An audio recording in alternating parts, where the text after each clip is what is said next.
Gentlemen, today we get to go inside the mind of a startup guru on building, advising, and selling startups. So let's get this one started. Here we go. Shut up!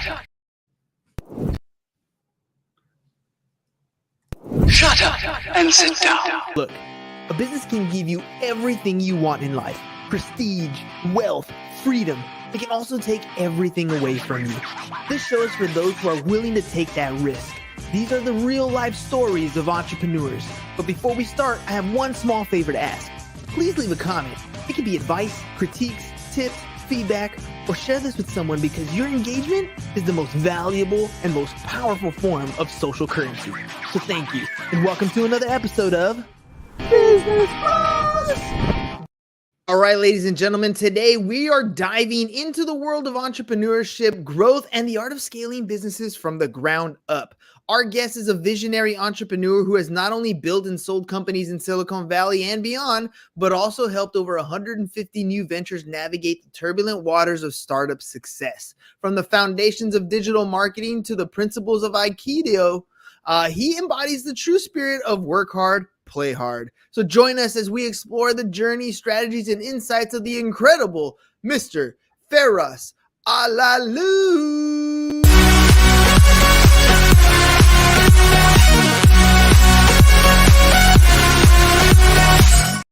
All right, Feras, welcome to the party, man. The show can now begin. Hernan, thank you so much for having me. That was an amazing introduction. All right. I got you smiling, and that's what it's all about. Let's talk about business. All right. Everybody who comes on this show is here to promote something. There's something they do for a living, something they're selling, something they're trying to get out to the public. What is that for you?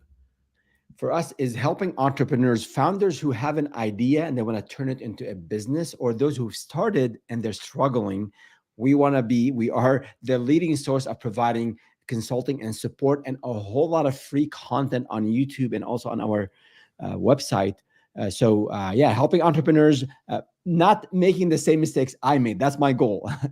Yeah, ultimately, everybody has a dream and an idea, right? And one of my mentors, I love the expression he says, there's no such thing as $1 million idea, only $1 million execution. And I think when you have mentors like yourself who've already done it, it makes it a lot easier for startups to skip those road bumps or speed bumps along the way, or not step in the same holes that we did as we got started. Tell me about the story behind your first successful startup. What got you into business in the first place, and what was that first thing that you did that you ended up selling? Sure. So in a way, I was forced into entrepreneurship. So I was a VP in a tech startup here in Silicon Valley in 2003, and then I got this dreaded layoff notice. It was a very difficult moment in my professional life, also personally. You know, from a VP and a cutting edge tech here, we raised a whole lot of money at the time, but you know, there were no sales. And later, after the layoff, actually was another round and the company folded. But for me, went back home, spoke with my wife. She was very supportive. We had a young family at the time. The job market, Hernan, was really dry, similar to what we're seeing these days. Tried for 6-7 weeks, could not get an interview. Ended up running across a friend of mine who also was thinking to start a business. So took us a couple of weeks. We put together our resources, we put a plan, and we decided to launch our first business. And then we pivoted, we struggled. It was really tough the first couple of years. Eventually, we ended up selling that business in 2019 to Dentsu. We grew the business to 8 figures, and we sold that business to Dentsu, the global media giant, in 2019. So that's the very, very broad view. Happy to dive into any phase of this journey. Yeah, well, ultimately, those lessons are the details that a mentor kind of passes on to a mentee, right? There's a lot of people out there that are trying to coach startup entrepreneurs, but not necessarily the ones who've done anything in the industries themselves. And you get to deal with a lot of people who are in the startup space, but also some of those mentors out there that maybe don't have the background that you have. Do you see any common misconceptions among new entrepreneurs, maybe that are in the consulting space or in the service space, that you might want to point out? Yeah, absolutely. You know, I always say in our days, 20 years ago or so, we didn't have resources. It was YouTube was just starting, not a whole lot of material online. That was the dawn of the internet. So that was our challenge. Today, I think the younger founders, any founder actually, I think the other side of it is there's so many resources, there's so many things. You go on YouTube and you search, and you don't know, it's overwhelming. So I think my advice to founders, it's twofold. One is, don't do everything on your own. It's okay to try. It's okay to, to dabble with things, but you have access to a lot of resources. But the important thing is, if when you're looking for an advisor, for a coach, for a mentor, look for someone who has been to where you want to go. So that's what we call our black belt. We have a number of black belt principles at Startup with Feras, and this is one of them. Is always seek advice from those who have been to where you want to go. So everyone's journey is different, but they can at least share with you their own experience, the obstacles, the common obstacles that they face, that you're likely to face. And I think you'll get a whole lot more bang for the buck for speaking with someone who knows a bit more about your industry and about where you want to go. 100%. And a mentor like you brings more than just your experience at the table. There's also a lot of the attributes that you do outside of business that lead into some of the habits and culture that you do inside the business, like Aikido, for example. How has that influenced your approach in business and conflict resolution and dealing with teams? How has that practice, how's that discipline helped you in business? Yeah, I don't think I could have done it without that training. And I've dabbled with a number of martial arts, but for the last 15 years or so, I've been committed to Aikido, and I'm a third-degree black belt now, still learning, trust me. But there are a lot of principles that apply for business. For example, the idea of moving from your center. In all martial arts, you're not just using your arms and legs. You want to move from, like where the energy is, where the center is. And when you lose balance, you always want to go back and regain your balance and be centered. So that concept is so true in business as well. If a founder, one of your listeners, he or she, they're new to sales, guess what? You're going to pitch, and your pitch is going to be rejected. You're going to lose. That's going to knock you off balance. Yeah, it is. Right? So you're going to go and do a marketing campaign, and you'll get 0 leads. That's going to throw you off balance. So don't take it too hard on yourself. Train, learn from that campaign, learn from that pitch, but go back up. So I'm an assistant instructor in our dojo, in our school. So what I teach new students is the first thing we teach is how to fall and how to get back up properly, so you don't injure yourself. And that concept, I think, is really important for entrepreneurs to capture. You will fall. It's not an if. You will. You want to be able to get back on your feet, have that resilience to go back at it again and learn from that fall.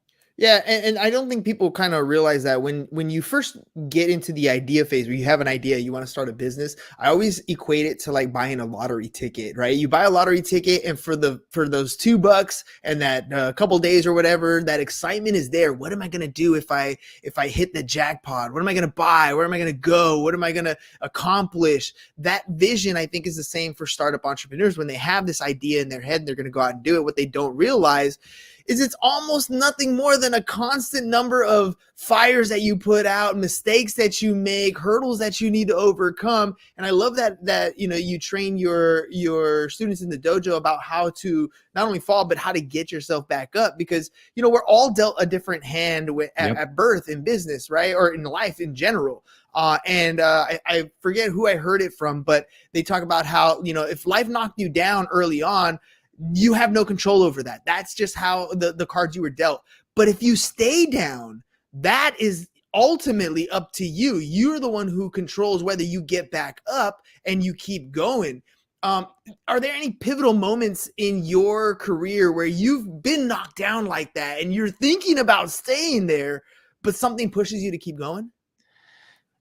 So many, but I'll give an example, not from the early days, because I struggled with sales. I got into entrepreneurship. I didn't know how to do sales, so I had to learn it. But later, as we pivoted, so we figured out sales, we had a good revenue stream, recurring revenue stream, and we started to move from selling to small and mid-sized businesses to Fortune 500. And I remember one of the very few leads that came our way. I didn't know how to deal with this. Now, I'm used to working with local shop owners, local restaurants.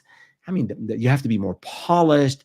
The sales cycle is longer. The way you pitch, the way you prepare, you have to go on site, maybe with a couple other people. So we fumbled big time on that first Fortune 500 deal that we got. But I can tell you, we did not repeat any of those mistakes after that first fumble. We sat down together. It was a hard time for us. We spent so much time to try to win that deal, but we were amateurs in the Fortune 500 space. So we sat down, we analyzed everything we did, and we turned that into action items in our templates. We had a checklist, we had a template. I think we were using Basecamp at the time. And every new pitch after that, we make sure we do that. Prepare ahead of time. Know who's attending the meeting.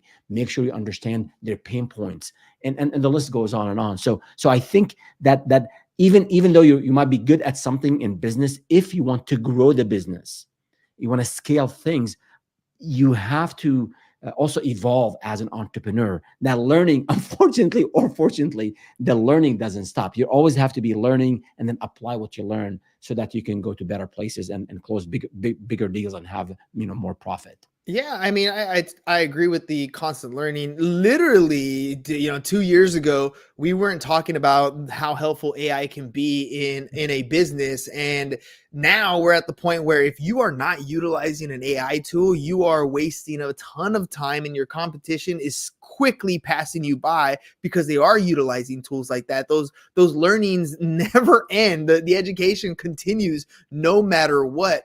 And when you decide you're going to go into this, into business, oftentimes you have a plan. You decide, you're going to write something out. This is the goal. This is the direction that I'm going to go in.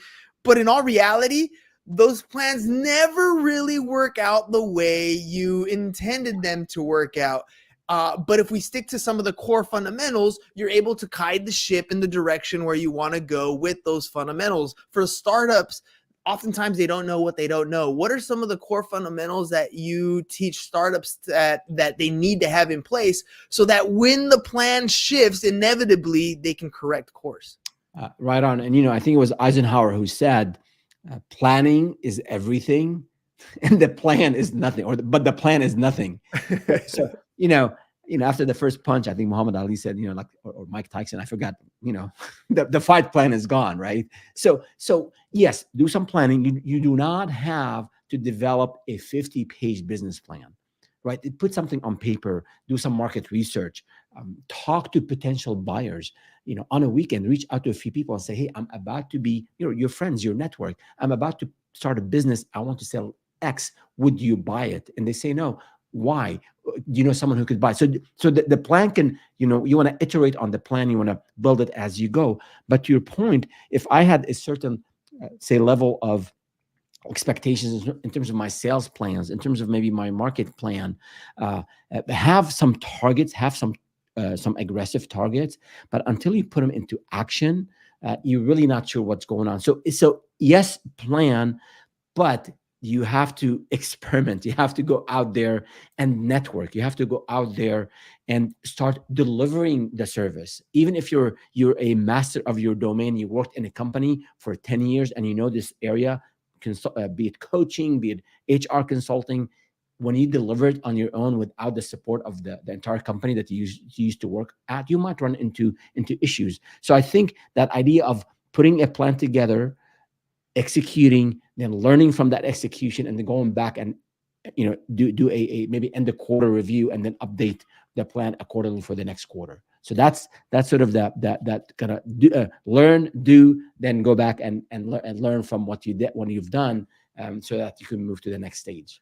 Do you notice any trends that are happening right now? Any industries that startups should kind of be looking in that direction? And the reason I bring it up is because you said, you were thinking about starting a business. You had another somebody who's thinking about starting a business. You got together. But in that story, I never heard you say, hey, this is what I was going to do. And I found somebody to bring in to help me do this thing. So the ideation phase sometimes is something where you bring partners who are interested in building something together, but not necessarily knowing what that thing is. Do you see any trends where we can kind of say, look, I'm thinking about starting something. Maybe I should look into this industry or this industry? Yeah, there are a couple of aspects to it. One is internal, like assess your own skills, the things the technical skills in your field, also soft skills. Am I good at communication? Am I good at listening? Am I good at, presenting? Do an honest assessment of that, hard skills and soft skills. And then if there's a gap, you can hire for this. But my recommendation is you got to know certain things. And then potentially a lot of businesses, they have co-founders, they have partners. So you might be the person who is an amazing project manager. You can deliver, you can make clients super happy, but you're just really not good, strong in sales. So potentially to bridge that gap, you can learn it and it's doable, or you can get maybe a business partner and make sure everything is well documented in terms of who owns what and how to deal with it. So that's one area in terms of on the internal aspect of knowing your skills and knowing what you want to offer to the market. And the second thing, to your point, you mentioned AI. I mean, there are a lot of opportunities, obviously, with AI. But I will tell you, if you go and read, this data is accessible. You can go to the Bureau of Labor Statistics, and you can find some of the emerging trends. So, for example, elderly care, medical care for the elderly at home, that is a booming industry. I think they're expecting this to be the number one booming industry in the next, I think, 10 years or so. And there's so many other things that you can look at where you can leverage your skills. If you want to get into something where you don't have skills in, the learning curve is going to be steeper. It's doable. Just know that it's just going to be steeper.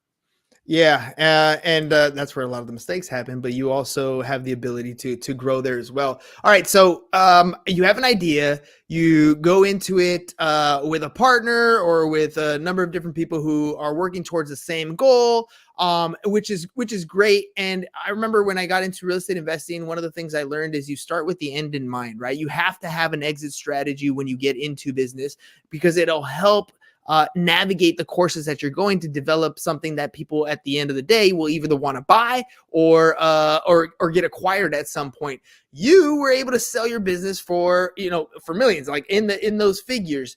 What are some of the things that you've noticed that when you get to the point where you're getting acquired, that businesses lack at the beginning that they need to set up so that they can get themselves in a position to sell and have that massive exit? Yeah. Excellent question. So I've learned this from an industry, from a competitor actually, who sold their business, and they shared their story with me. And he said, now this is a couple of years before we sold. He said, make sure you have a solid business. And I think he quoted something like,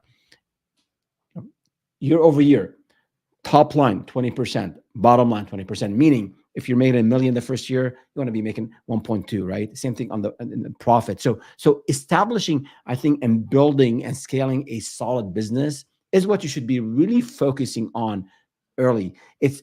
You'll be in a better position to get better valuation, to be people coming after you to buy your business if you have a solid business that have amazing talent, led by an amazing founder, right? So the cultural aspect of it is important, and also your numbers. The logos you have, the processes that you've built. This is all for consulting and services. I'm not referring to tech companies, right? So whatever the case might be, if you have systems and processes that are scalable, this will be more interesting for a potential buyer, because it's not everything in your head, and you've been so amazing that you've got this business at this point. So I would say for founders who want to exit at one point, meaning you want to sell the business and become maybe an investor or become maybe a board member, focus early on just establishing a business with a very solid foundation, and build systems and processes, the boring stuff in business, but that will help you scale. That will help you be more efficient. That will definitely turn into better profits for you in the bottom line. Speaking of profits, oftentimes the issue that startups have is they don't have any revenue to scale, to bring in people, to bring in the resources, to expand their product line or services or whatever it is, mainly because they don't have the margins up front. So when they're thinking about their product or service, I've always heard, you have to have a 10, 20% margin, but I don't think that's enough for huge growth. What do you think is a good play when thinking about your product or service in that profit margin area so that you have the ability to scale at some point in the future? Yeah. I mean, initially, so I didn't have any sales background when we started the very first business. Closing closing that first deal, and it was the sweetest moment. I still taste it. I still feel it, right? And then delivering and getting the second, 50%. I think we sold that first project for $1,400, a whole lot of money. We got 50% up front, 50% at the end. So selling and delivering, in my mind, I wasn't thinking at that moment that we will have an 8-figure business and that we will sell. I was just so happy I was able. It was sort of a proof of concept, like, yes, I can do it. I can sell and I can deliver, and I have a happy client. So initially, you just want to really focus on making sure that, I think one tip out of this whole episode, bend over backward to make sure your first clients are delighted. You always want to make sure your clients are happy. But initially, if you have happy clients, delighted clients, they will refer others to you. So the cost of acquisition will be very low because it's referral, right? So initially, I think you got to focus on getting the leads, and then getting the delivering on what you committed, what you sold. Make sure the clients are happy. And then I think once you feel stronger and you've done maybe, like, say, 10 projects, you should be able to sell faster, deliver faster, and that's going to naturally increase, your bottom line. Yeah, ultimately, you that first one, I love that excitement, because I think every entrepreneur remembers their first sale. Whoa, somebody actually wanted to buy from me. How exciting is that, right? And then you get the scary part where you're like, you know what? Now we got to fulfill this thing. And then you start to really figure out what you know and you don't know, right? Okay, I sold you on an idea. Now can I actually come through? But that's the whole, that's business right there, right? You sold something. You don't really have a business until you sell something, right? And once you sell it, then you figure out all the efficiencies, how to make it better, how to improve the process, but you gotta make that first sale. How did you get over the fear or the scary part of doing sales if you had never done it before? I mentioned earlier that we didn't have a whole lot of resources. So this is a funny story. My business partner had bought a set of CDs. He was going to get into real estate. So it was by this known top sales guy in real estate. His name was Tom Hopkins. And I remember that the CD set, and it says how to master the art of selling in real estate. And we were so cheap. we didn't have a whole lot of money. We don't want to buy another CD, and we, another set of CDs. And we were selling websites and online marketing. I figured I'll just listen to this stuff. I'll just take the notes and turn it into, what I sell, not real estate, right? And I listened to the CD set so many times, and I was taking copious notes to understand how do you handle rejections? How do you keep in touch with the customer? Like all of these things. I had, I think, like 2 or 3 pages of specific things that you do in sales. I took in-person courses, 2 courses. One was 2 days, one was 3 days. Copious notes. I used to practice in front of the mirror, in the car. My young kids used to laugh at me. I don't know. And I stumbled. I didn't get it. I put one lead to sleep. I was asking so many questions and not listening to them. I mean, I have horror stories, but eventually we were selling. We were the top 3 or the 3rd or 4th top Google Analytics partner for Google globally. And we were selling the Fortune 500. So that didn't happen overnight, of course.